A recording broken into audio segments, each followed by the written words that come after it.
6 minutes po sa akin, sir, before 1:30. Tama po ba? Ma'am, nakalike na po tayo.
The child embodies our ultimate vision, that every Filipino learner will realize their full potential and ultimately reach their biggest dreams, no matter how high, no matter how hard, through quality education.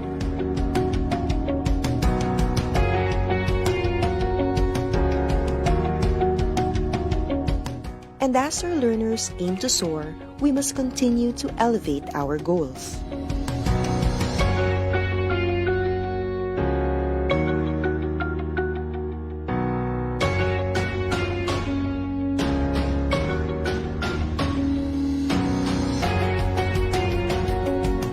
Rising, the kite is our emblem of aspiration to deliver the brand of quality in Philippine basic education.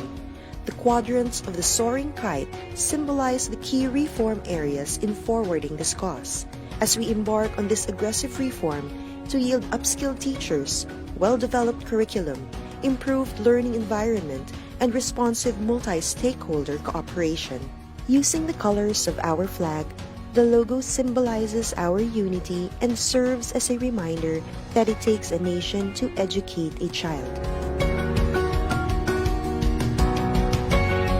Together, we as a nation will have to move forward and gain more momentum so that our vision of quality basic education for all shall take flight.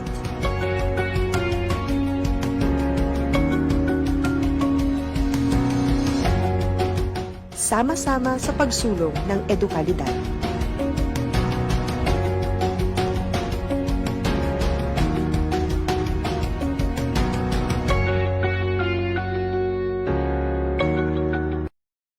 Well, hello, Mrs. Morgan. Remember how hard it was to get your students' attention?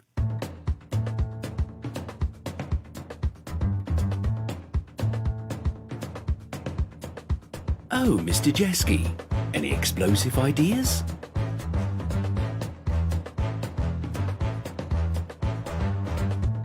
And you, Mr. Fisher, the world keeps turning, right?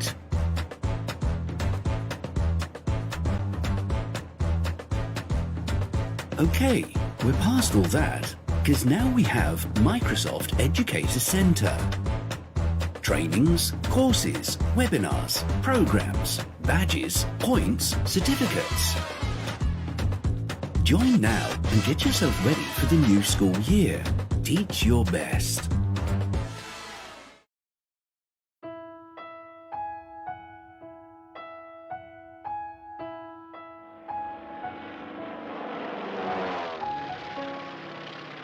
Nang sumiklab ang giyera sa Marawi, maraming buhay at kabuhayan ang nawala.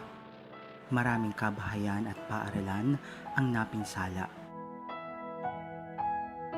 Sa kabila ng matinding suliranin, naging matagumpay ang DepEd na mabigyan ang mga mag-aaral ng pagkakataong ipagpatuloy ang edukasyon at muling bumangon sa sitwasyon.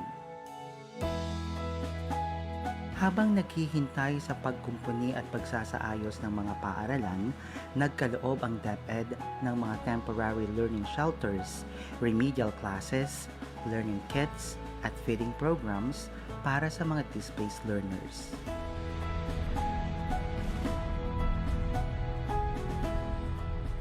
Nabigla ang lahat sa pag-alboruto ng Bulkang Taal. Libo-libong pamilya, kabilang ang mga guro at mag-aaral, ang nawalan ng tirahan at mga ari-arian. Mabilis ang naging tugon ng DepEd upang makapagpatuloy sa pag-aaral ang mga apektadong mag-aaral. Sinikap ng mga guro na turuan ang mga mag-aaral na pansamantalang tumuloy sa evacuation center.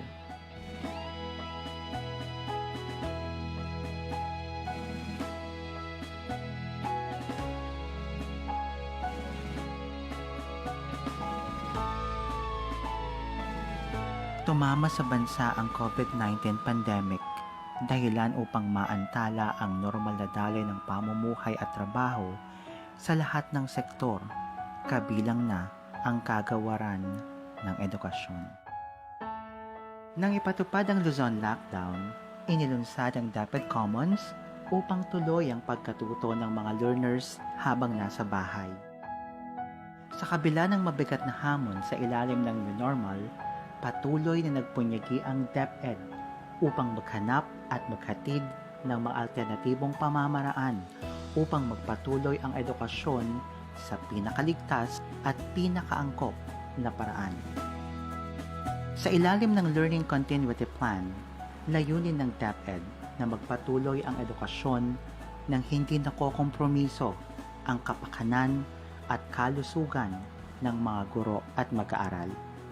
Isusulong ng DepEd ang tatlong pangunahing layunin: angkop na proteksyon, kaugnay ng mga health standards at safety protocols para sa ligtas na school year, patuloy na edukasyon sa pamamagitan ng blended learning, distance learning at homeschooling na angkop sa kapasidad ng bawat mag-aaral, at mabisang aksyon sa pakikipagtulungan sa lokal na pamahalaan at mga partner organizations upang maihatid ang dekalidad na edukasyon para sa lahat.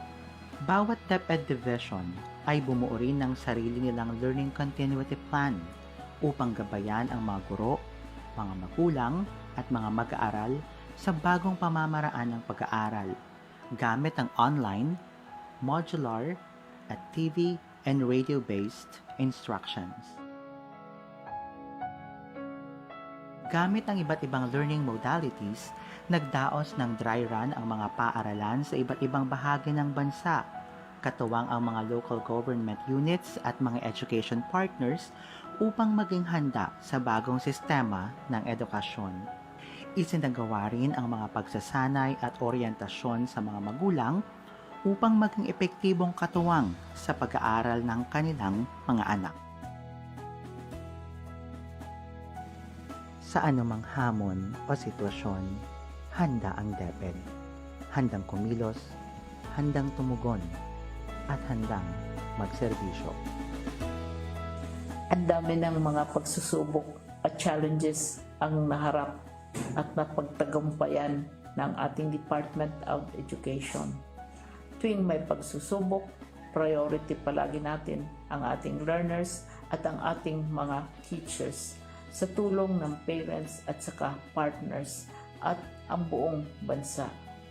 Ngayon, sa hinaharap natin itong new normal na sinasabi nila, matatag ang ating kagawaran, matatag ang DepEd, dahil pinagtibay na tayo ng panahon. Kayang-kaya natin ito sa tulong ninyo.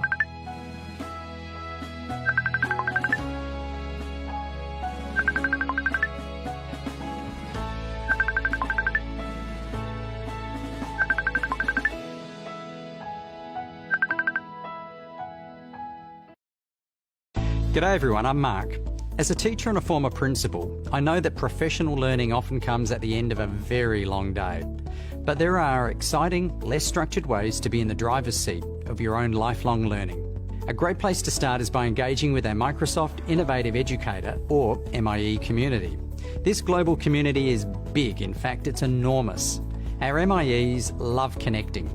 Monthly tweet meets are global gatherings of inspiring educators around big topics, and their Facebook group acts as a persistent home for discussions and shared activities.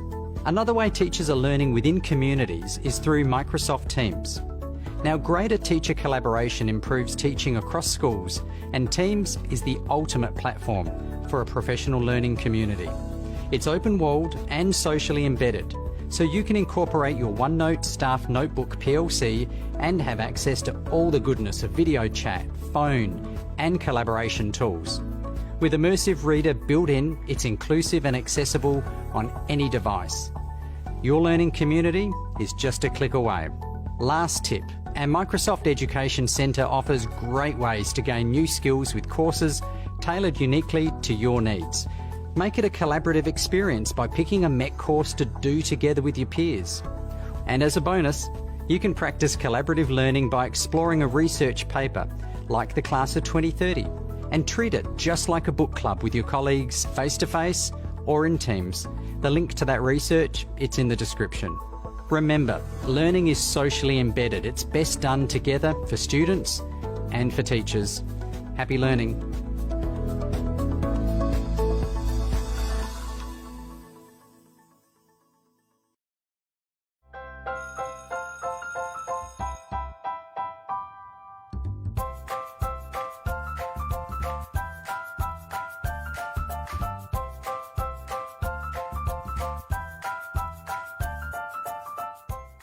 The year 2020 brought new beginnings for the Department of Education. Ready to pivot towards attaining quality education, DepEd was hopeful of the challenges ahead of it. But as DepEd continued to work on its commitment, the world suddenly faced a steeper dilemma. Around the globe, countries like the Philippines had to shift their priorities to respond to a public health crisis brought by COVID-19. Schools had to be closed, activities had to be halted, graduation ceremonies had to be canceled, as people were urged to stay at home. A new normal dawned upon us. As soon as DepEd realized the impact of these disruptions in education, it began to proactively craft its learning continuity plan last April to ensure that learning opportunities will still be available. Consulting with partners and advisors through the Education Forum, as well as legislators, teachers, parents, learners, and the general public, DepEd made sure its LCP encompasses the concerns of the whole education sector in responding to the crisis. Its topmost priority being the protection of the health, safety, and well-being of learners, teachers, and personnel. To make informed decisions, DepEd first analyzed relevant data and epidemiological picture for the incoming school year. DepEd also issued guidelines on its required health standards to be adopted in all public and private schools and DepEd offices following DOH and IATF protocols.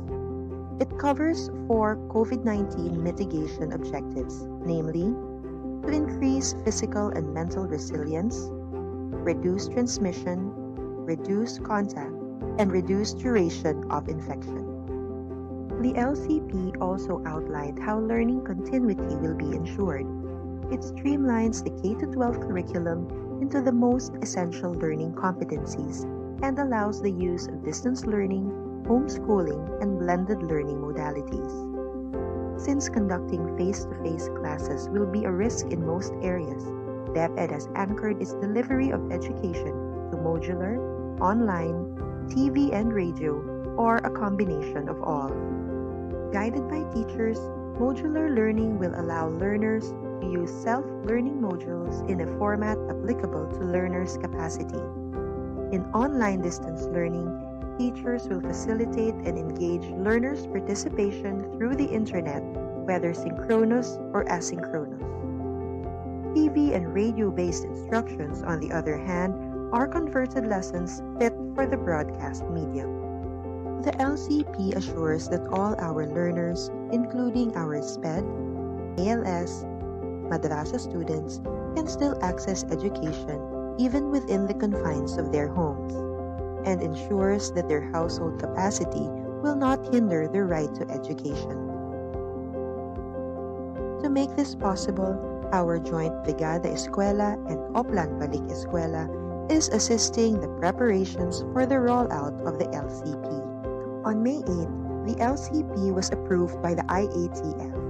The President also gave it his full support and expressed his commitment to meeting the financial demands of its execution. The implementation of the LCP will not be easy. It is not a perfect plan, and complications can be expected along the way.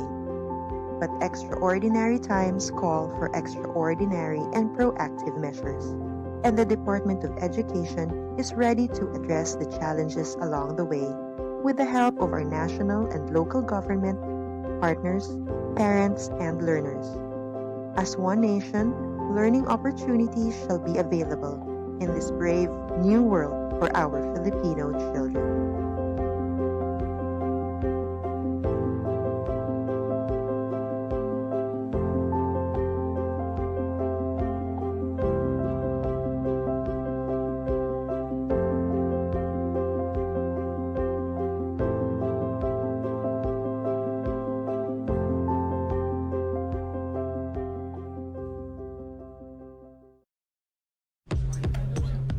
When you need the focus to be on you and not whatever that guy's doing, open Teams.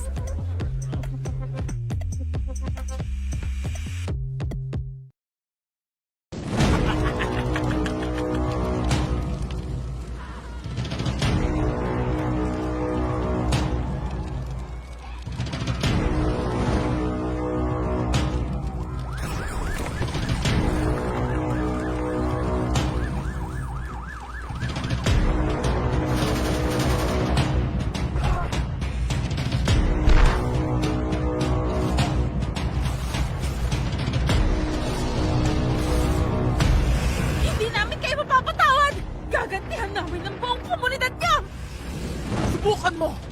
Tutal nawasak na naman namin ang lahat ng ari-arian nyo!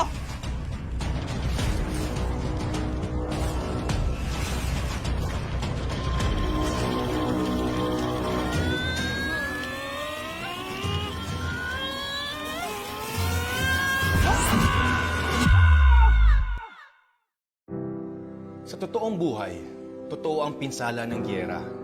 Mula noon hanggang ngayon.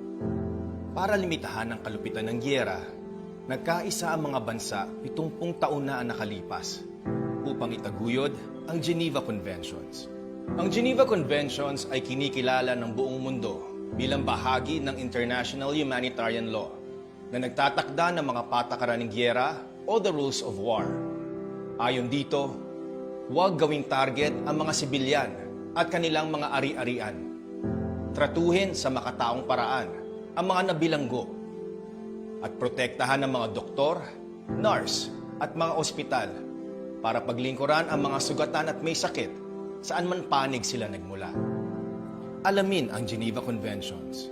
Bisitahin ang www.therulesofwar.org.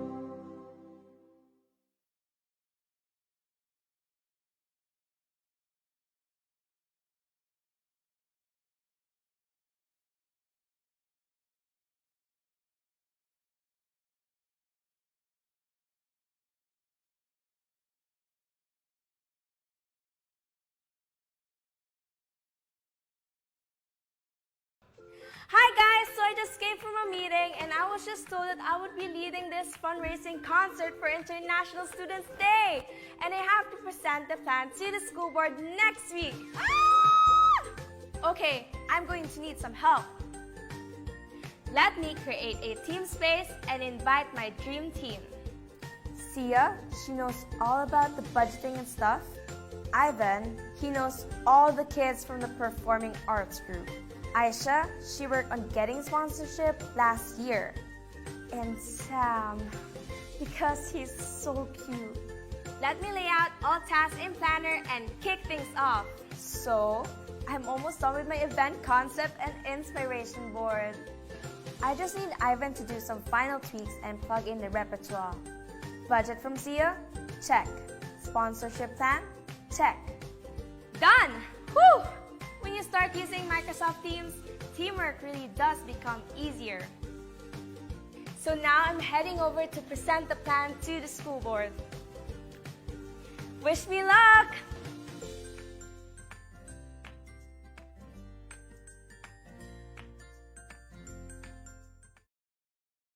De Luna, Present! Herrera, Present! Valera. Present!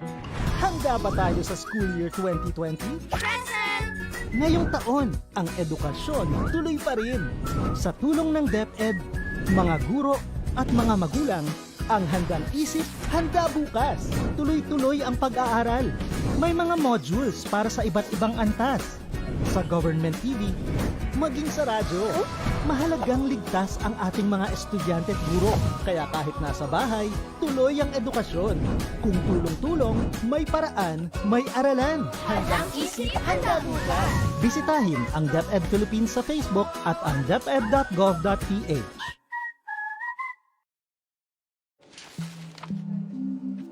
If you spend more time tracking down files than actually working on them, open Teams.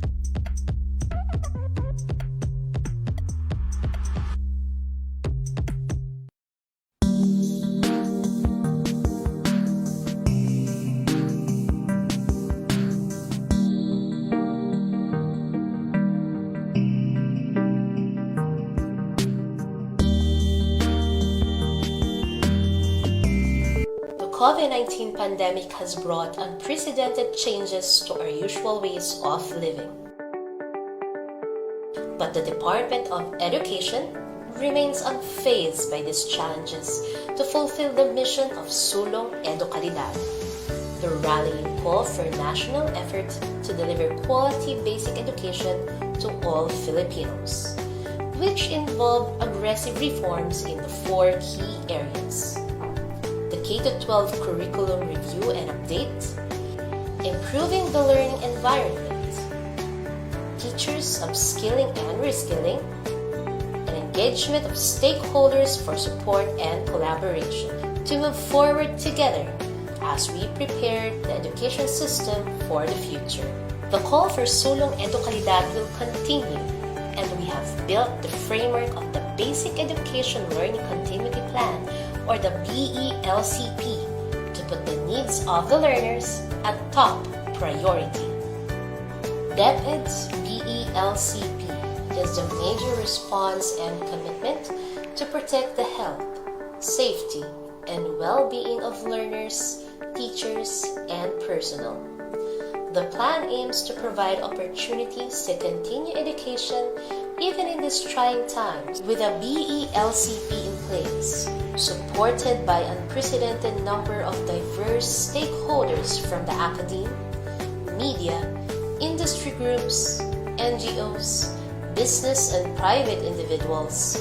Sulong Edukalidad will be able to sustain the aims in its reform for quality basic education.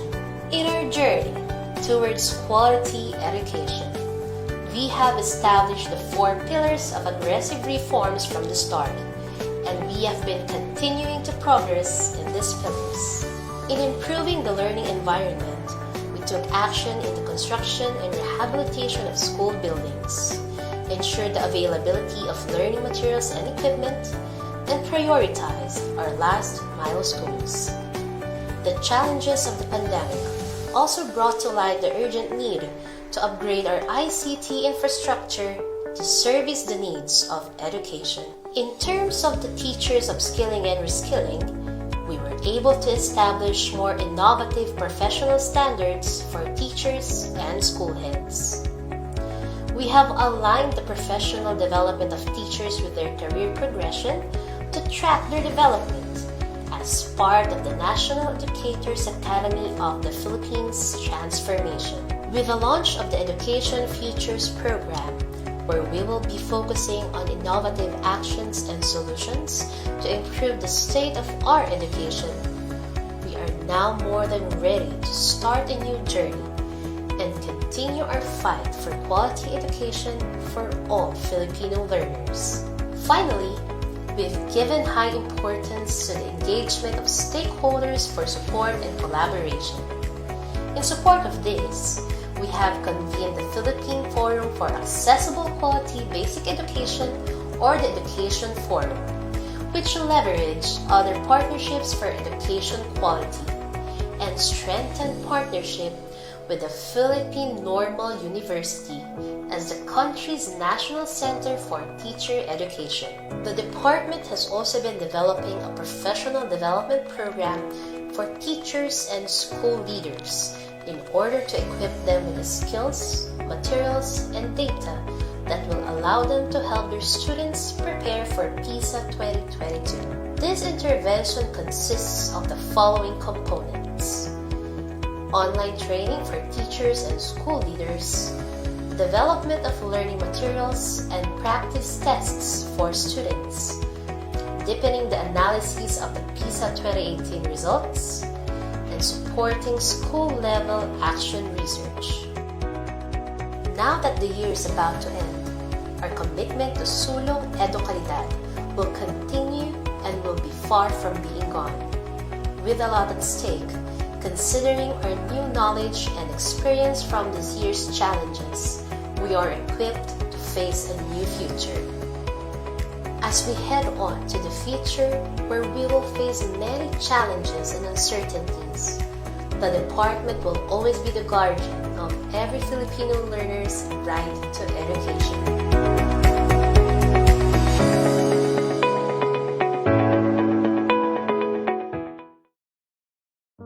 Sino ba ang hindi naapektuhan?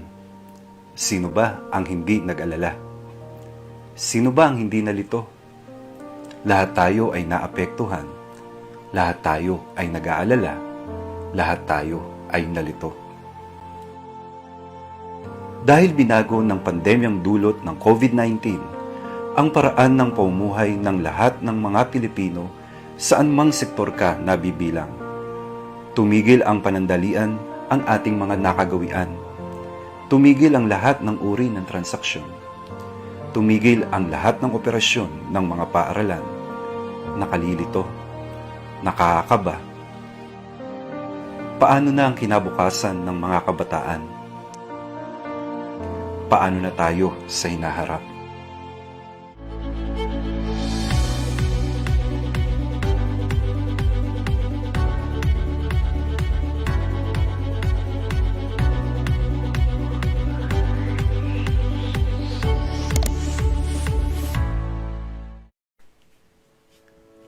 Opisyal na nilulunsad ng Kagawaran ng Edukasyon sa pangunguna ng Office of the Undersecretary for Curriculum and Instruction ang DepEd Teaches.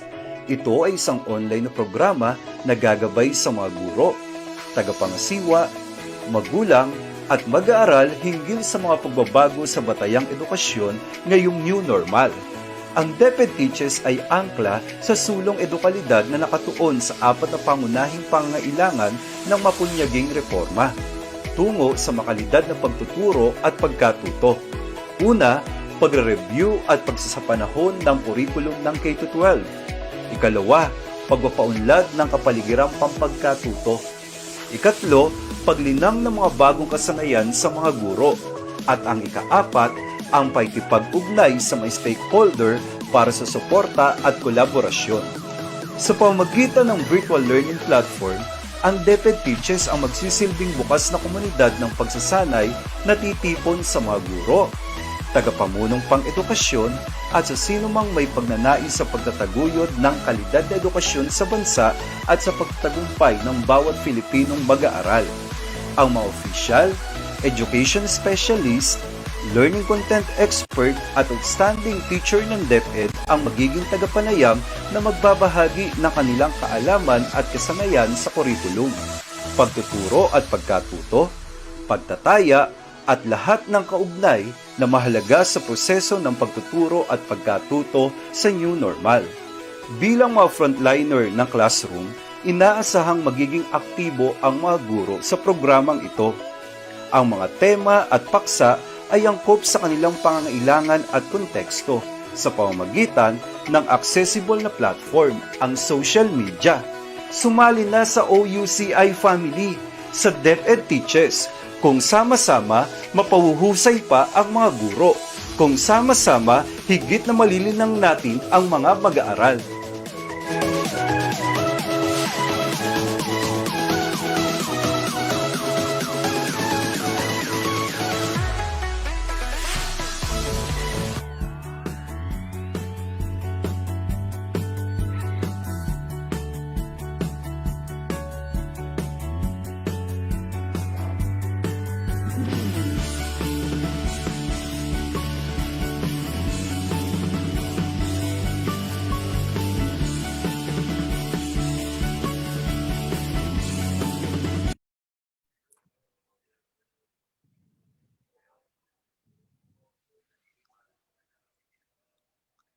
A healthy and prosperous 2021 to all our Facebook Live audience, especially to our Facebook pages, the DepEd Philippines, DepEd Tayo, and to our new Facebook page, the DepEd Teaches. We invite all of you to like, follow, and share our DepEd Teaches Facebook page, and don't forget the hashtag I support DepEd Teaches. Just a briefer, especially to our new viewers, the Office of the Undersecretary for Curriculum and Instruction launched the DepEd Teaches last December 14 as one way to provide technical assistance to the teachers in the field in this new normal. And within the 4 consecutive episodes last month, more than 300,000 successfully registered and accomplished the evaluation. So from the Office of the Undersecretary of Curriculum and Instruction, we thank you so much for your continuous support. This gives us motivation to work harder and even improve the quality of our service as we concretize DepEd Teaches' mission of empowering teachers, enabling learners. Hello, Miss Anna. Good afternoon and Happy New Year. I hope you had a restful holiday. Can you tell us what exciting surprises do we have for our viewers for this year that they could look forward to? Happy 2021 to all our live audience on DepEd Teaches. And good afternoon, Sir July. So we want to start fresh with a positive mindset, and we are hopeful that things will get better this year. I want to start with the good news that DepEd Teaches will be streaming live every Thursday at 2 p.m. Isn't it wonderful? Because all of us will have a weekly dose of power presentations from our esteemed leaders and outstanding teachers, exclusive here in DepEd Teaches. So there's going to be a weekly live episode of DepEd Teaches. To our viewers, save it in your calendar now and invite more friends and colleagues to watch and join every Thursday at 2 p.m. Ma'am Ana, what topics have we prepared to our viewers? You know, what makes DepEd Teaches more relevant, Sir July, is that all topics selected here came from the results of the needs analysis that we almost gathered from 150,000 respondents. Can you just imagine that huge figure that helped us decide in formulating the topics? So this is data-driven. Definitely, we have a strong basis on what discussions should be prioritized because we heard your voice and we value so much your opinion. In fact, we've outlined already the upcoming presentations with our stellar roster of speakers, none other than our instructional leaders. And on top of that, we will tackle different areas such as curriculum and planning, learning environment, content knowledge and pedagogy, assessment, community linkages, professional growth, and personal development. So many good things to start this year and to be thankful. And we hope our followers will increase in numbers. So again, don't forget to like and share our Facebook page, DepEd Teaches. That's right, Miss Anna. Please join our online community with the new official Facebook page, the DepEd Teaches FB page. Indeed, it's going to be an exciting year for everyone. Continuous learning is not just for the learners, but even for our dear teachers. At this point, let us listen to the short video message from the proponent of DepEd Teaches, our hard-working Undersecretary for Curriculum and Instruction. Please welcome Yusek Diosdado M. San Antonio. Teachers and fellow leaders for learning and fellow parents, welcome back to our DepEd Teaches. We at the Curriculum and Instruction Strand of the Department of Education Central Office are very desirous to provide this platform where we will be able to provide continuous updates on matters and issues that are very important to ensure that our youngsters, learners in the K-12 program, are able to really understand, master, and fully learn the most essential learning competencies we have identified for the Filipino children as we deliver basic education services during these COVID-19 times. Be assured that the sharings from our regional directors and exemplary superintendents, principals, and fellow teachers, and even supervisors that will be featured in the forthcoming episodes will really be able to inspire you all to find ways of ensuring that learning happens even in very trying times. Let me just say thank you to our DepEd Teaches team at the central office and the regional directors who have fully embraced and supported this trust. We look forward to more of you, fellow teachers, spreading the news that there's a channel, there's a platform where we can continue to interact and learn together so that the policy initiatives will be translated into effective practices to ensure that learning will continue and our learners will become ready to be competitive in this so-called 21st century Industry 4.0 and New World.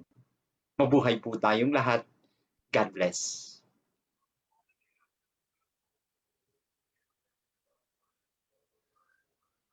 Thank you, Yusek San Antonio, for that wonderful message.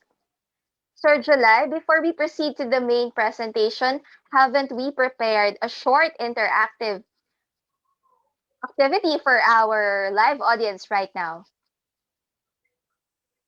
That's correct, Ma'am Ana. We prepared 3 questions. And for our live participants, live viewers, please type in your answers by writing your name, school, and letter of the correct answer in the comment section of DepEd Philippines FB page. Again, we will be giving 3 questions and our participants are encouraged to write their answers in the comment section of DepEd Philippines FB page. Write your name, school, and letter of your correct answer. I hope our viewers are ready now. So this would be our first item, our question number 1. All of these topics were discussed in the pilot episodes of DepEd Teaches, except blank. A, curriculum. B, learning resources. C, community linkages. Or D, assessment. May I repeat it again? All of these topics were discussed in the pilot episodes last year of DepEd Teaches, except A, curriculum. B, learning resources. C, community linkages. Or D, assessment. To our FB viewers, please comment now your answers.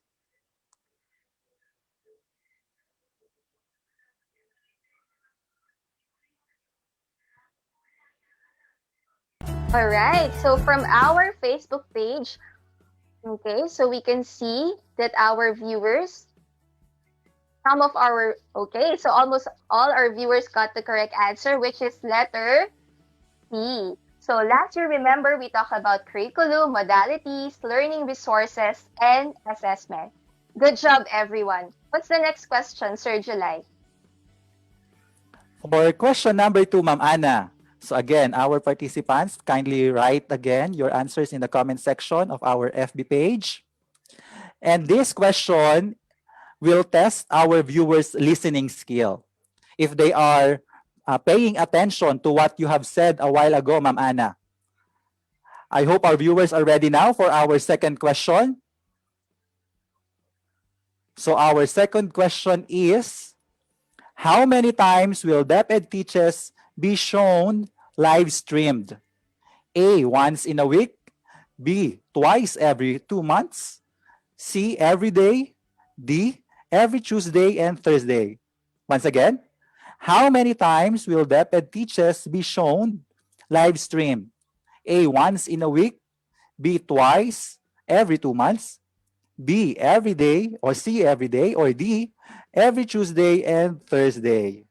To our FB viewers, please comment now your answers.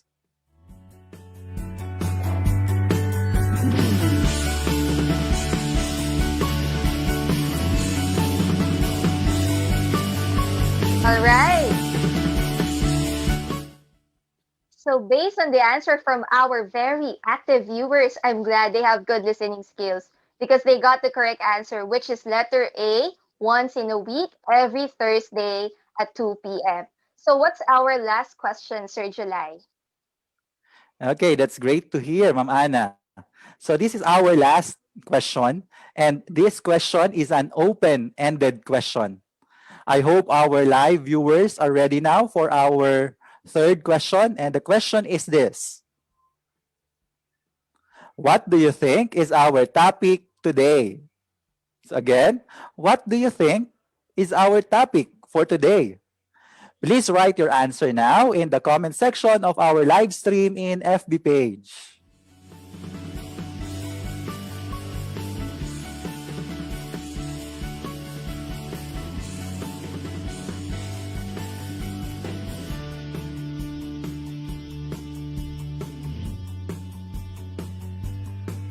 All right, so to confirm your prediction, we will now give the screen to our invited resource person today.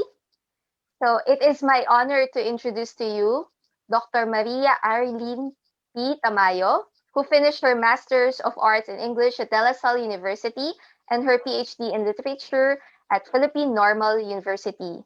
Dr. Tamayo is an educational management test passer and a career service executive eligible. Our resource speaker is currently the OIC Schools Division Superintendent of SDO Angeles City in Region 3. Let us all welcome Dr. Irelyn Tamayo as she delivers a power presentation about designing lessons to achieve learning standards for distance learning modalities. Let us all give her a virtual round of applause.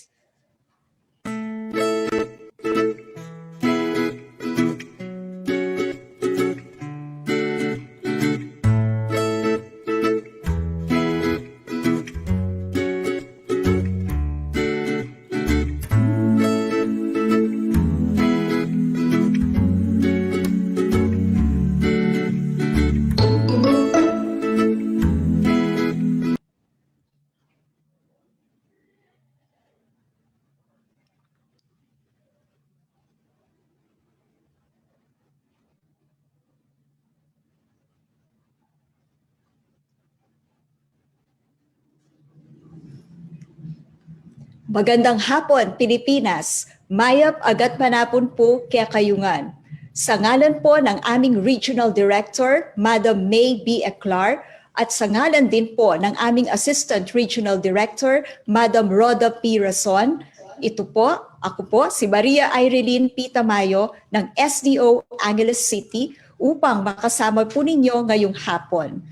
This afternoon, we will be sharing with you instructional design for distance learning modalities. And as we all know, dear teachers, when we say distance learning modalities, we may mean online distance learning or modular distance learning. So to start with, let us look at the two concepts of instructional design.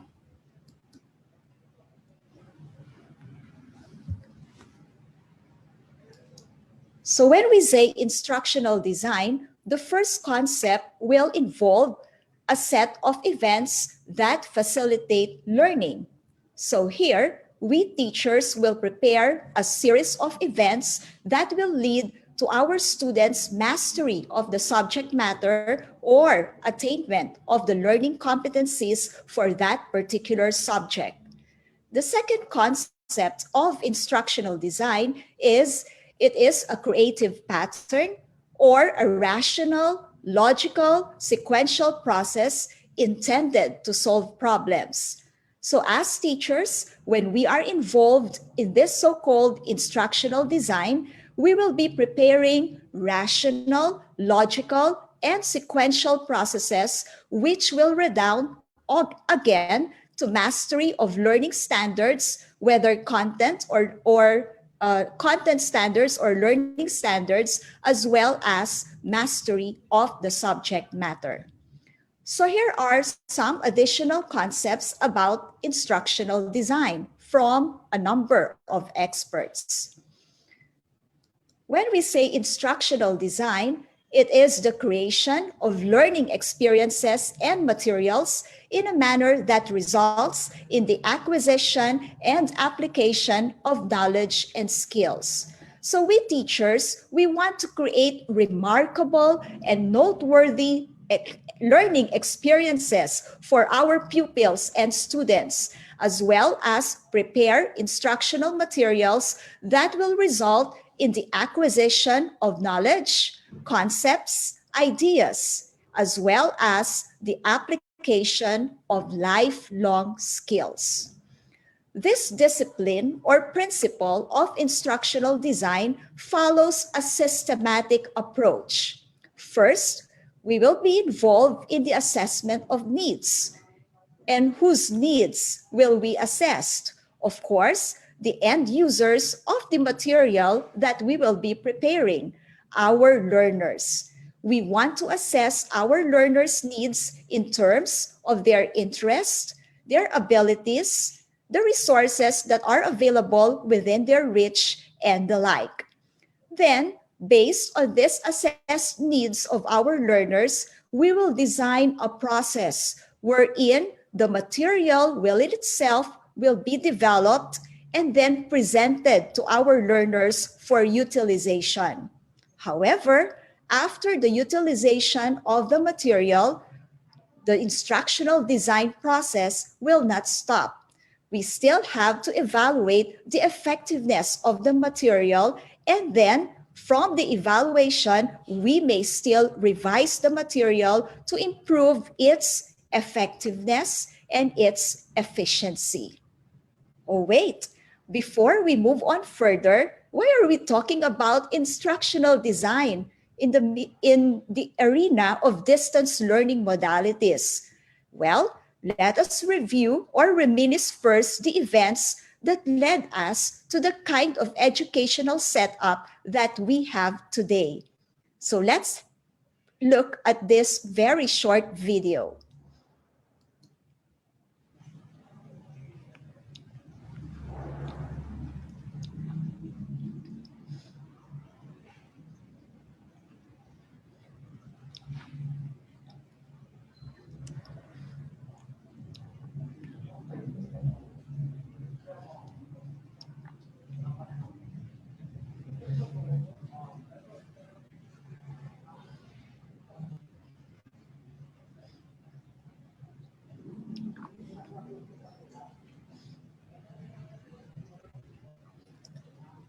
All right. So as we all know and as we have experienced, the COVID-19 pandemic has drastically changed the educational setup not only in our country, but all over the world. If before we enjoy face-to-face instruction, collaborate with our learners inside our own classrooms, now we teachers have to meet our learners in a so-called virtual classroom, or we meet our learners through the module or the self-learning module that is given to them and that our learners accomplish within the confines of their homes. So it's a difficult situation for us teachers to deliver the competencies in the different subject matter assigned to us in order for our learners to achieve the learning standards and the so-called mastery of subject matter. In that case, we can say that we can fulfill our mission as teachers. So for this part of our sharing, we will be presenting to you the instructional design approach or methodology that our teachers had undergone in DepEd Angeles City in order to prepare what we call as learning activity sheets. So these learning activity sheets are actually prepared by our teachers following the principles of instructional design. The activities that you will find in this so-called LAS target the development of the 6 cognitive processes or dimensions as stipulated in DepEd Order number 8, series of 2015 and DepEd Order 42, series of 2016. Do you still remember the 6 cognitive processes or dimensions? They are remembering, understanding, applying, analyzing, evaluating, and creating. So our learning activity sheets are patterned with the end goal of developing among our learners these 6 cognitive processes or dimensions. The learning activity sheets that our teachers at SDO Angeles City had designed are based on the most essential learning competencies, or the so-called MELCs. And they serve as supplementary materials for the self-learning modules provided by the central office and by the regional office. So here, as mentioned a while ago, one of the best features of our LAS will be the development of the 6 cognitive dimensions among our learners.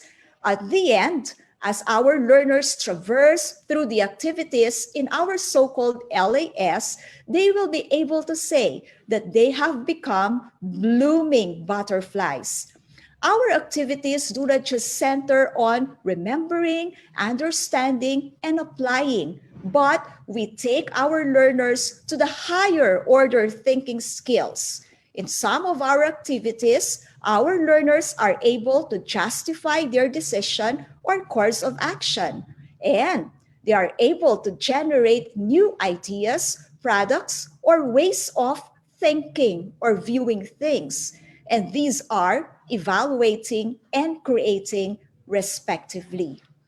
So let me take you to the parts of the learning activity sheets that our teachers had actually designed for our kind of learners here at SDO Angeles City. So the first part of our LAS is the so-called panimula or susing konsepto or background information. So the first part of the LAS, our learners will read key concepts, or our learners will be provided background information regarding the lesson at hand. Let me give you some samples in order for you to actually visualize what I am talking about. Our first example is from our learning activity sheet in Edukasyon sa Pagpapakatao, grade 5. So, the kasanayang pampagkatuto in this particular sample LAS is Napahahalagahan ng mag-aaral ang katotohanan sa pamamagitan ng pagsusuri sa mga balitang napakinggan, patalastas na nabasa o narinig, napanood na programang pan-telebisyon o nabasa sa internet.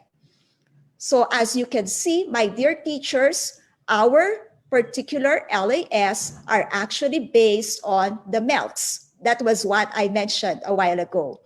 So based on this particular kasanayang pampagkatuto in edukasyon sa pagpapakatao grade 5, this is the susing konsepto as written in the LAS. Ang mga gawaing ito ay sadyang nilikha upang higit mong mapagyaman ang iyong mga kaalaman at kasanayan sa aralin na ito, lalo na sa iyong pagtatangi at pagpapahalaga sa katotohanan. Ang katotohanan ay ang pagsang-ayon ng kaisipan sa realidad. Kaya sinasabi na ang katotohanan ay siyang magpapalaya sa atin dahil hindi maaaring mabuhay ng matiwasay at malaya ang tao kung siya ay bilanggo ng kasinungalingan na siyang kabaliktaran ng realidad. Ang realidad ay kung ano ang nagaganap sa kasalukuyan. Ito ay nakikita at nararamdaman.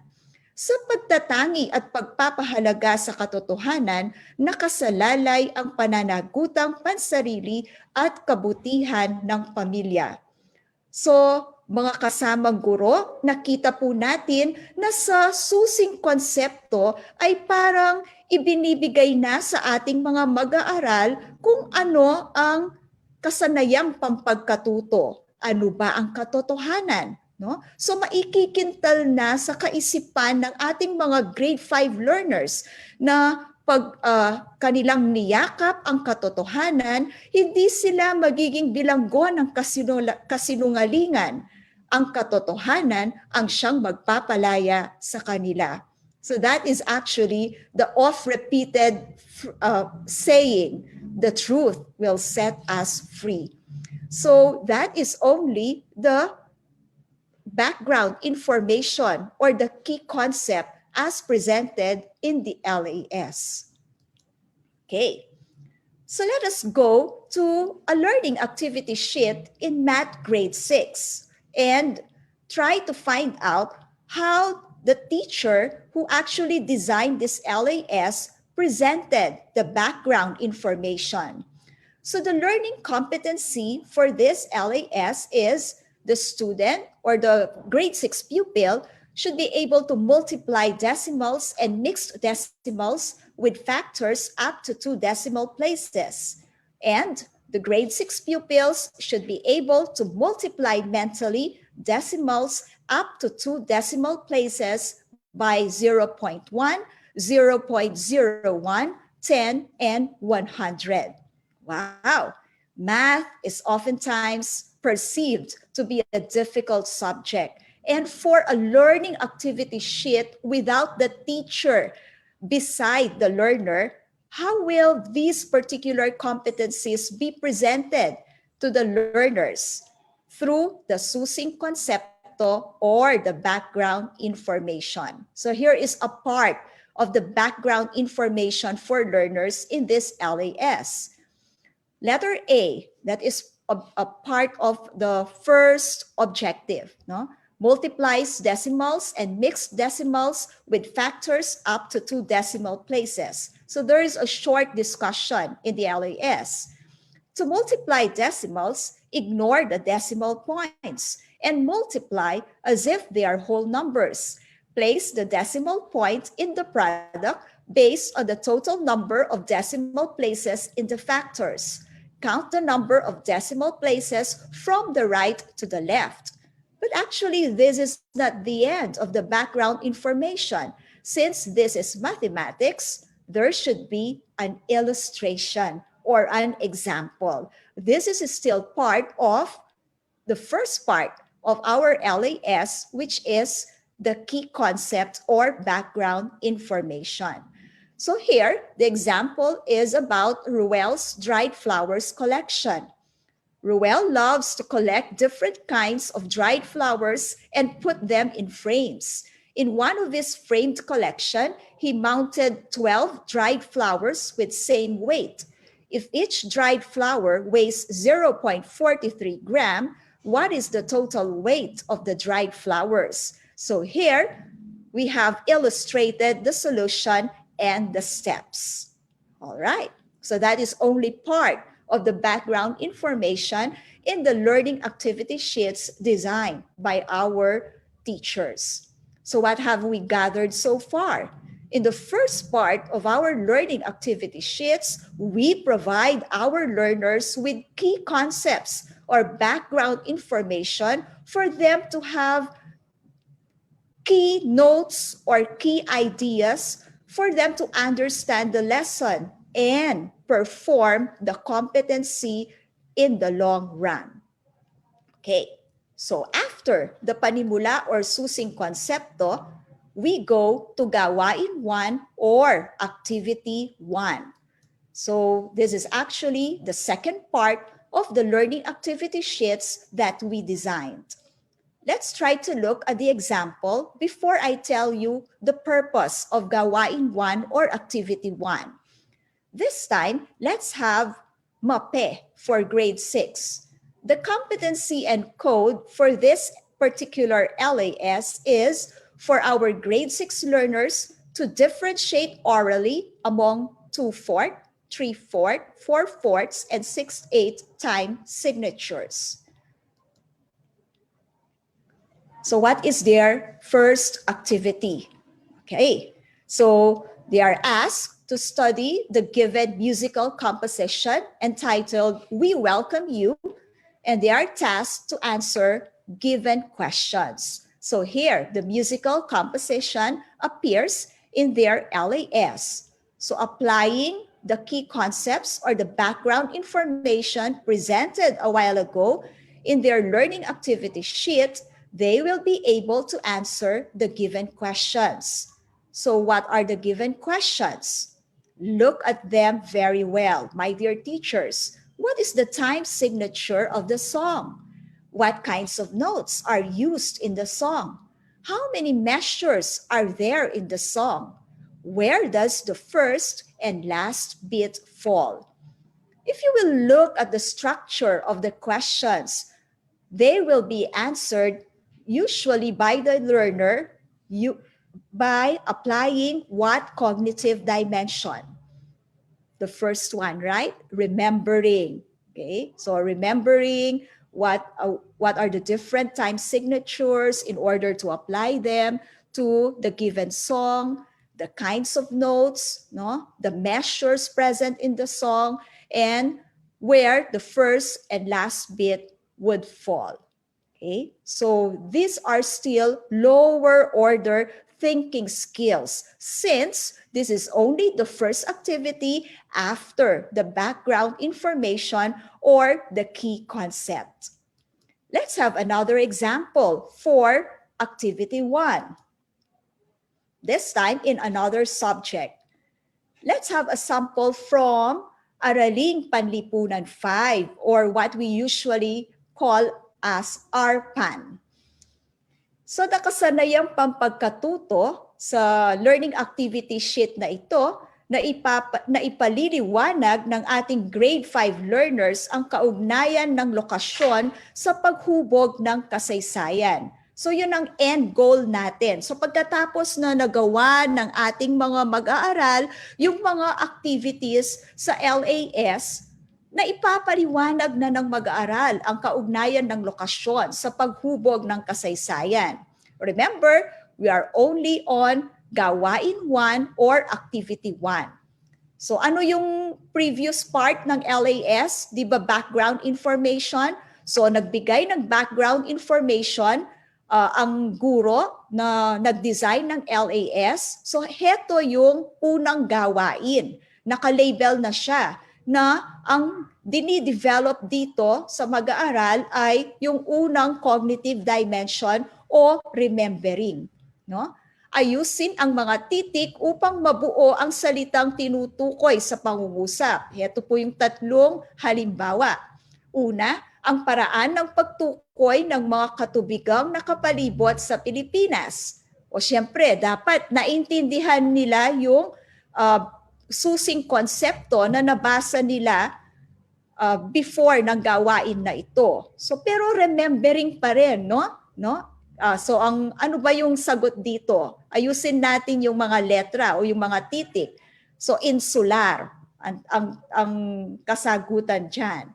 Pangalawa, ang mga distansya sa pagitan ng mga linyang paralel, pahilaga o patimog ng Ecuador.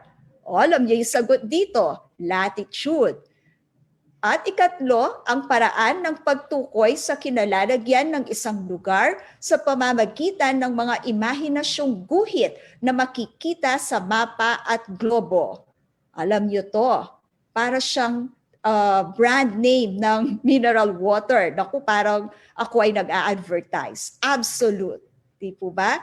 So, kung inyo pong ma-observe, ito ay mga, kumbaga sa pagtuturo ng reading. No? Kung kayo po ay guro sa Filipino o sa Ingles, ito po ay mga literal na mga questions or questions that fall under the literal level. Dahil po, remembering pa po ang cognitive dimension na dinidevelop sa mga mag-aaral sa gawain 1. Okay.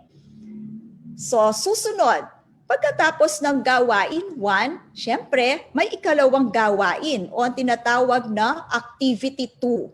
Here, we take our learners to the higher order thinking skills, more than remembering, no? More than understanding. Let's see po. Ito ay galing sa learning activity sheet ng Filipino para sa mga grade 10 learners.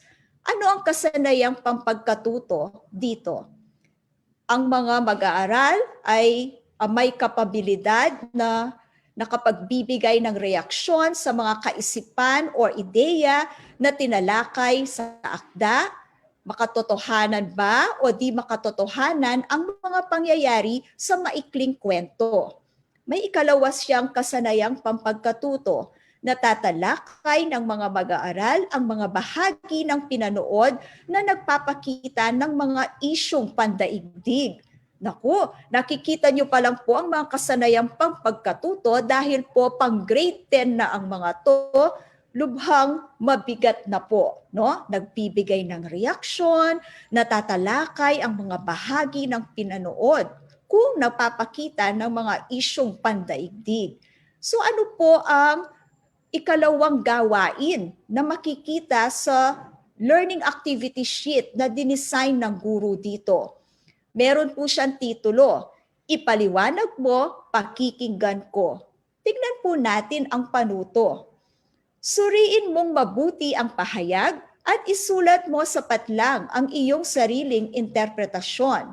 Sikapin mong maging maayos, wasto ang pagbabaybay ng mga salita at paggamit ng mga bantas. Dapat din na angkop ang iyong paliwanag sa pahayag. Narito ang rubric sa gawain 2 para may gabay ka sa iyong pagsagot. Alright. Heto po yung pinapapaliwanag sa ating mag-aaral na mga grade 10, no? Hindi perpekto ang buhay ko, pero meron akong Panginoon na nagpapakontento sa kung anong meron ako.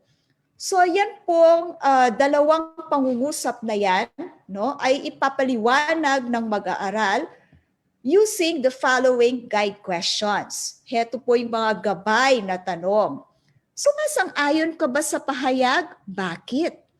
So nakikita natin, no, babasahin ng grade 10 learner ito, kailangan niyang maintindihan ang sinasabi ng dalawang pangungusap para masagot niya ang unang tanong. Sumasang-ayon ba siya o hindi? Pero pag sinabi niyang oo, sumasang-ayon siya, merong kasunod na tanong, bakit? Pangalawang tanong, kailangan ba ang karangyaan para masabing kontento ka na sa buhay? Bakit? So higher level order thinking skills na po yan na nagiging instrumento para makamit po ng bata ang mastery ng competency o ng kasanayang pampagkatuto na nakalagay po sa ating MELCs. At ikatlo, ano ba ang totoong karangyaan para sa iyo? Di po ba? So yung learner, magfo-form na siya ng kanyang sariling konsepto kung ano ba ang karangyaan para sa kanya. No? So gawain 2 pa lang yan, pero dahil grade 2 learners na po, mabilis po ang transition from lower order to higher order thinking skills na po ang nadi-develop, no, sa ating mga mag-aaral sa parting ito. Heto po yung pamantayan na ibinigay sa ating LAS. Kaayusan at kalinisan ng pagkakasulat. So from a range of 1 to 10, siyempre po ang highest ay 10, no po? Ang lowest ay 1. Ano po yung rating ng guro? Wastong pagkakabaybay at pagbabantas, kaangkupan ng paliwanag sa pahayag, ano ang kabuuang puntos, at mga puna o yung tinatawag nating remarks sa Ingles. No? Makikita po dyan, individual rating score, makikita po ng guro kung nakakasunod po ang bata sa competency na dinidevelop sa particular na learning activity sheet na ito. At pwede pong magbigay ng individual feedback ang guro dahil meron po siyang rubric. Okay. Still, gawain 2. Tignan natin. Punta na tayo sa gawain 3 o activity 3. Naku, pataas na ng pataas ang level ng cognitive dimension na ating dinidevelop sa mga mag-aaral sa activity 3. O, bigyan natin ng halimbawa, bakit nasabi ko ito? Bumalik tayo sa asignatura na edukasyon sa pagpapakatao. This time po sa grade 9. Okay? So ano ang kasanayang pampagkatuto para sa mga grade 9 learners? Na ipaliliwanag ng grade 9 learners ang dahilan kung bakit may lipunang politikal. Na ipapaliwanag ang prinsipyo ng subsidiarity at ang prinsipyo ng pagkakaisa. Ikalawa, natataya ang pag-iral o kawalan sa pamilya, paaralan, barangay, pamayanan o lipunan o bansa ng prinsipyo ng subsidiarity at prinsipyo ng pagkakaisa. So, habang tayo ay bumabaybay dito, no? Mag-recall po tayo. Siguro iisipin niyo, ang batayang konsepto o ang susing konsepto dito ay siguradong ipapaliwanag yung lipunang politikal, prinsipyo ng subsidiarity at prinsipyo ng pagkakaisa. Tama po kayo. Pero ang binibigyan natin ng diin ngayon ay ang gawain 3. Ano ang makikitang ikatlong gawain sa mga mag-aaral sa learning activity sheet na ito? Atin pong suriin, no, ang halimbawa na atin pong nakikita sa ating mga screen. Ito po yung panuto. Suriin kung may pag-iral o kawalan ng pag-iral ng prinsipyo ng subsidiarity o pagtutulungan at ng prinsipyo ng solidarity o pagkakaisa sa sumusunod na sektor: pamilya, paaralan, barangay o pamayanan, at lipunan o bansa. Hindi lang po yun, no?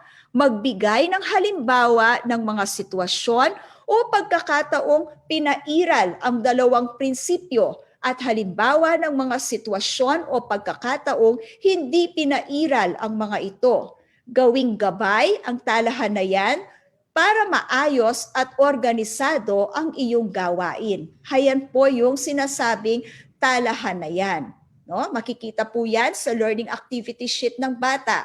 So, ano ba ang pagkakaintindi niya sa prinsipyo ng subsidiarity? Importante po iyon. Pero, higher level po, pinaiiral ba ang prinsipyong ito sa pamilya, sa paaralan, sa barangay o pamayanan, lipunan o bansa? Kung pinaiiral, maglalagay po ang learner dyan ng halimbawa. Kung hindi pinaiiral, maglalagay din siya ng halimbawa. So makikita po natin, hindi sapat na alam ng mag-aaral ang difference, no, ng prinsipyo ng subsidiarity o prinsipyo ng solidarity. Dapat po ay naia-apply niya sa nakikita niya sa realidad. Umiiral nga ba to o hindi pinaiiral? Ano yung aking mga halimbawa? No? Ano ang aking mga depensa para sabihin kung pinaiiral ito o hindi pinaiiral? Ang ganda po, no? So, makikita natin ulit na hindi tayo nag-i-stay dun sa remembering, understanding, applying, higher level. Our students try to create their own learning based on what they see and based on experiences. Okay. So, susunod po. Punta po tayo sa gawain 4 o yung ika-4 na activity sa learning activity sheets na dinesign po ng ating mga guro. No? So, review po tayo. No? So, makikita yung susing konsepto, background information, first activity na parang literal level questions lang, gawain 2, papunta na sa higher level, gawain 3, solid higher level na, meron pang gawain 4. Let's look at our examples here. This time in English for grade 7. So learning competency.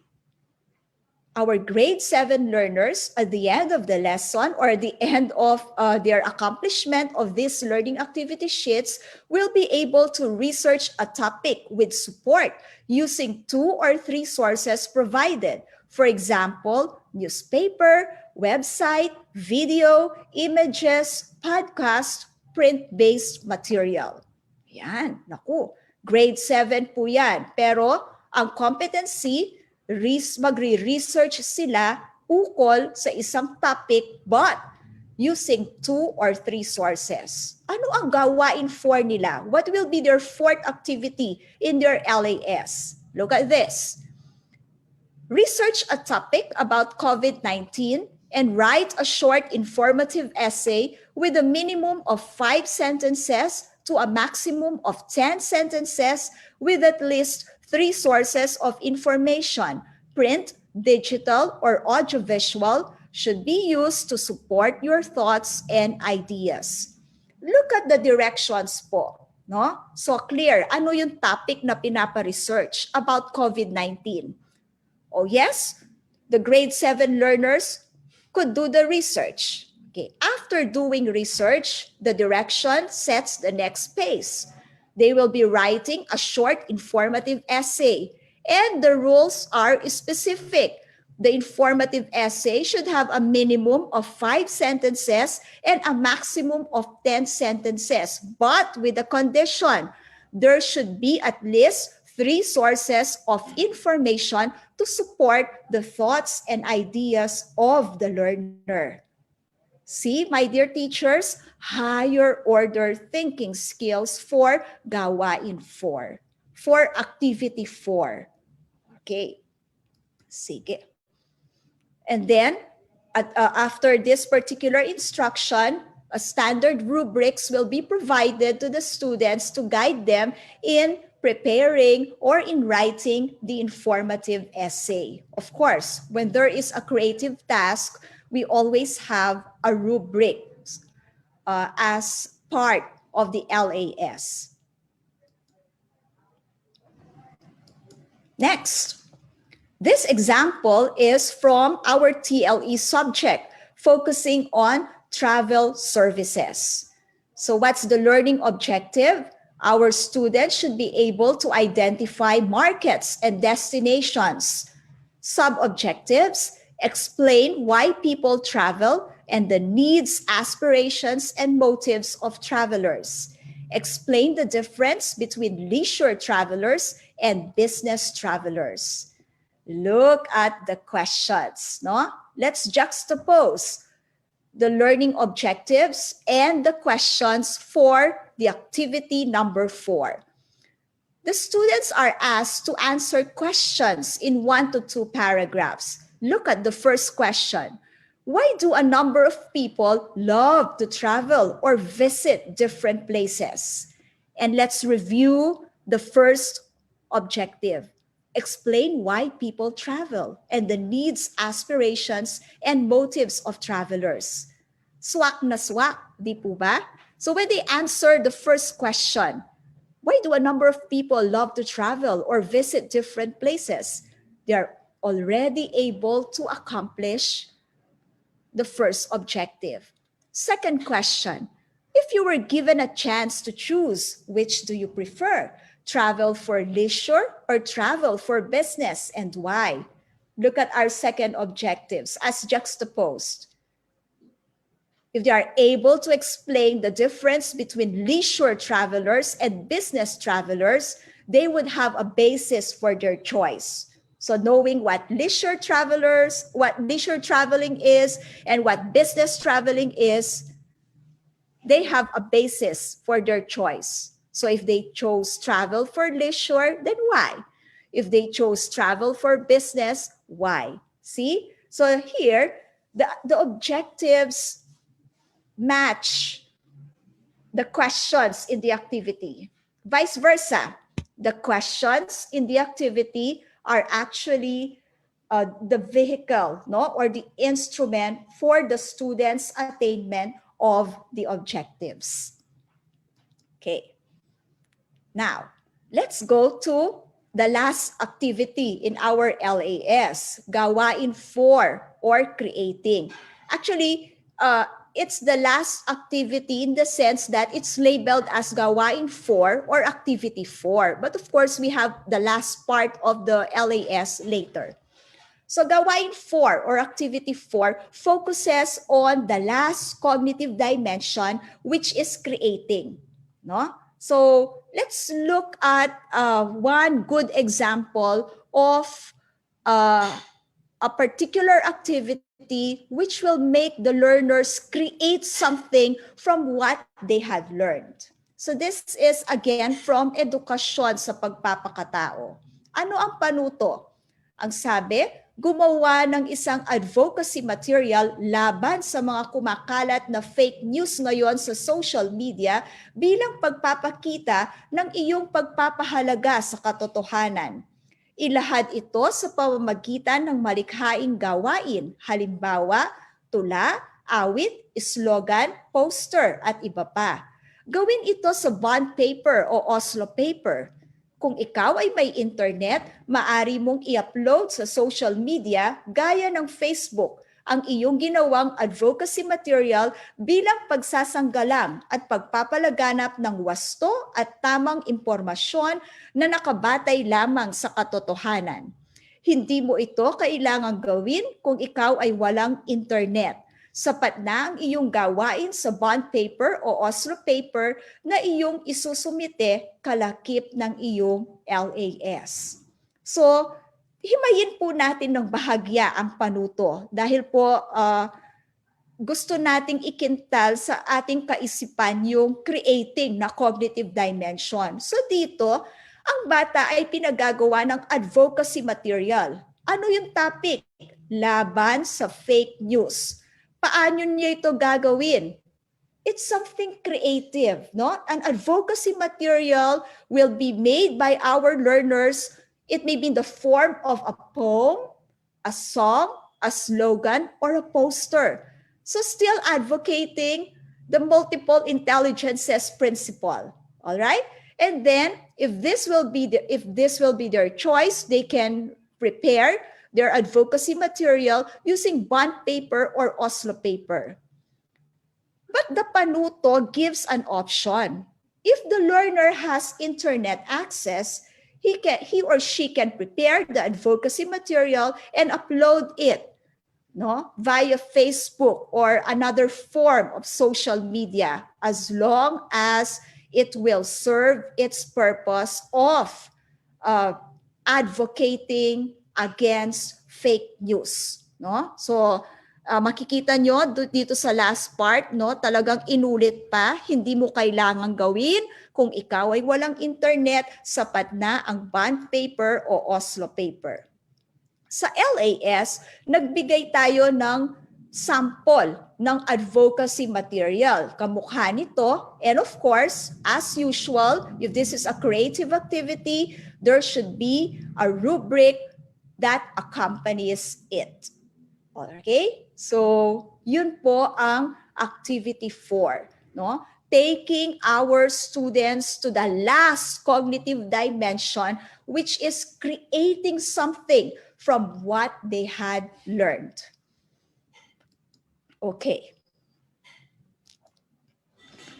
So what's the last part of our LAS? It involves our learners' reflection. If you remember, as teachers, during the pre-pandemic days, we prepare our so-called DLLs, no? Our daily lesson logs. There is the reflection part. So here in our learning activity sheets, we also place a reflection part. Let's have a sample for Math 7. What's the learning competency? Our grade 7 learners should be able to perform operations on rational numbers. So here's the reflection part. I'll read the first paragraph. I have learned that if A, B, and C denote integers and B is not equal to 0, then A over B plus C over B is equal to blank. I also knew that every rational number except blank has a unique reciprocal. So the reciprocal of 5 over 4 is blank. Fractions having the same denominators are called blank, while a fraction containing a whole number and a fraction is called blank. So here you will see po, as the learner fills in the blanks to complete the paragraphs, he or she will be able to reflect on what he or she has learned as he or she completes the activities in the learning activity sheets. Look at the last part, though I will not read it en toto. I realized that to add or subtract decimals, arrange the digits in, and so on and so forth. Okay, so that's a sample reflection part in the Math 7 LAS. Let's look at another sample reflection part using another subject. All right, this time in science for grade 9. Do you still remember your chemistry subject? I hope there are chemistry teachers watching us this afternoon. The learning competency is use the mole concept to express mass of substances. So there, in the LAS, you will see the mole concept. So what's the reflection part? The last part of the LAS after the students traverse the background information, activity 1, 2, 3, and 4. Did you learn about the mole concept? Why? No? So the learner would reflect. What part of the mole concept did you enjoy doing? Why? What part of the mole concept did you find difficult to do? Why? So our learners will have the chance on their own to reflect on the kind of learning experience that they had as they accomplish the module or the learning activity sheet. So we had already shared with you the different parts of the learning activity sheet that our teachers had designed here at SDO Angeles City. To recapitulate everything, let us look at the Hanafin and Peck instructional design model. Okay, so this was what our teachers had actually followed together with our education program supervisors. No? So to start, the first phase, there's a needs assessment. No? So we look at the needs. Here is the COVID-19 pandemic, no face-to-face classroom interaction, but education must continue. So we have to prepare learning materials suited to our learners' needs, interests, abilities, the resources that they have at home, their capacity for independent learning, the presence of parents or guardians in their respective homes to assist them in their distance learning modality. So we have to find that out. No? So what are the available resources that we have? Yes, we have the self-learning modules, but are they enough? So we said the self-learning modules are not enough because there are some subjects which do not have self-learning modules. So we use the instructional design model to produce learning activity sheets. So we moved to phase 2. We designed activity sheets, no, focusing on the 6 cognitive dimensions, no. We want our students to master not only lower order, but more importantly, higher order thinking skills, in spite of the fact that there is no face-to-face learning. So the design process, very painful, very tiring. But as we always say, if any activity, no matter how tiring it may be, no matter how stressful it may be, but if it would be for our learners, then we do it joyfully, no? And then we were able to develop the activity sheets, implement them during the first weeks of classes. Then did we relax? No, we did not. After the first week of classes, we gathered feedback from the field. We evaluated the feedbacks, no? And then we did the revision.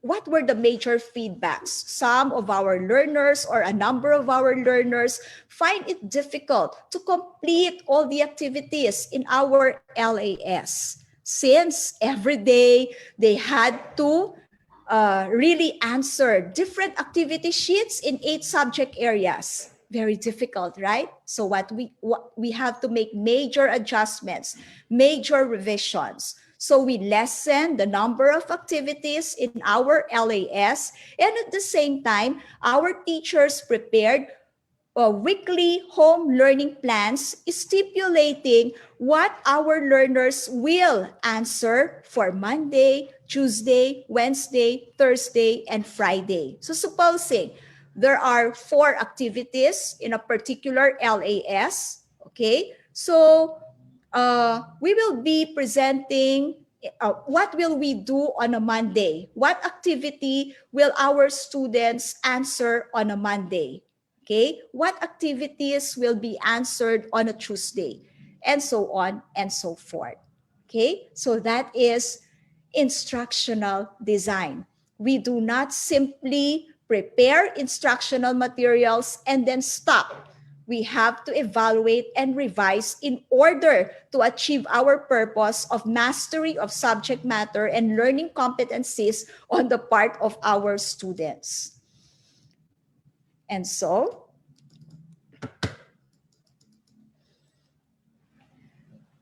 to end our sharing this afternoon, let me give you a quote, a popular quote from Nikos Kazantzakis. True teachers are those who use themselves as bridges over which they invite their students to cross. Then, having facilitated their crossing, joyfully collapse, encouraging them to create their own. The beauty of this particular quote from Nikos Kazantzakis lies in the figure of speech. 3 teachers are compared to collapsible bridges. No? So teachers are compared to bridges, but once the students had crossed the threshold of learning, they joyfully collapse so that their learners can create their own bridges. That's the beauty of teaching, right, my dear teachers? As teachers, we want to produce learners who are independent thinkers. As teachers, we want to produce learners who can create learning on their own. As teachers, we want to produce learners who are persons for others so that they can become what we call as productive citizens of our country. As teachers, we want to produce learners who will joyfully consecrate their ideals, their concepts, their values for love of country and for the ultimate glory of God. That is our mission. That is the DepEd vision. So thank you very much for being with me for this session of DepEd Teaches. Muli po, sa ngalan po ng aming Regional Director, Madam May B. Eclar, sa ngalan po ng aming Assistant Regional Director, Madam Roda Razon, ako po, si Maria Irelyn P. Tamayo, kasama po ang buong teaching and non-teaching personnel ng SDO Angeles City. Maraming salamat po. God bless you all.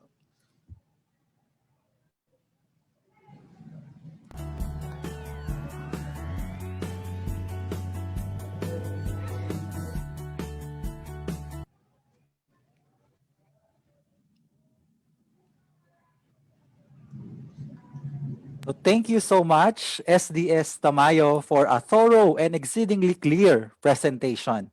I believe our audience has been enlightened on instructional designing to help students reach mastery and to achieve learning standards.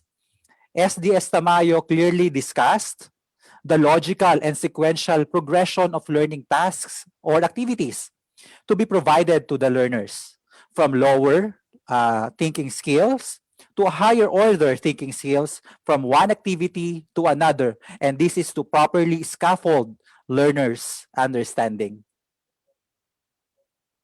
As to our live audience on Facebook, don't forget to share your insights and comments using the hashtag #ISupportDepEd Teaches and hashtag DepEd Teaches Episode 5. You can also share your selfie post while you are listening in today's presentation, because we love to hear all your feedback. So again, thank you very much for gracing this event, SDS Maria Irelyn Tamayo. That was a smooth presentation, very explicit in terms of the examples, and I love the metaphors she used, like the blooming butterfly and of course the collapsible bridges. So to our live audience, before we end, we just have some announcements, okay? So please take note, you will receive your certificate of participation on a thematic basis. So meaning, episodes 5 to 7 have the same theme, which is K-12 curriculum and planning. Two things you must remember.